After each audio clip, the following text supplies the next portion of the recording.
Hi friends, আজকে কিন্তু সকাল থেকেই সারাদিন খুব বৃষ্টি হচ্ছে।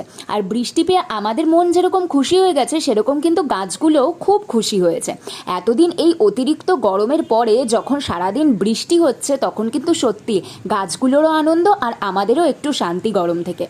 বীজ থেকে গাছ বার করতে কার না ভালো লাগে বলো? কেনা গাছের থেকেও বেশি আনন্দ হয় যখন নিজের হাতে ফেলা বীজ থেকে গাছ বেরোয়। আর এই নয়নতারা গাছের বীজগুলো আমি ফেলেছিলাম আজ থেকে 2-3 মাস আগে। এইটা কিন্তু এই গাছটার প্রথম ফুল। দেখো, গাছটা বেশ অনেকটাই বড় হয়েছে আর এইটা এই গাছের প্রথম ফুল। কালকে হয়েছিল ফুলটা, কিন্তু কালকে ভিডিও করার সময় পাইনি, তাই আজকে করলাম। আর সাথে আরও একটা ছোট্ট গাছও বেরিয়েছে। এটা কিন্তু আমি কাগজ ফুল গাছের বড় টবের মধ্যেই বীজগুলোকে ফেলেছিলাম। আর সেই সাথে এইটা একটা কি গাছ হয়েছে আমি নিজে না ঠিক জানি না। তোমরা যদি কেউ জেনে থাকো তাহলে অবশ্যই গাছটার নাম বলো।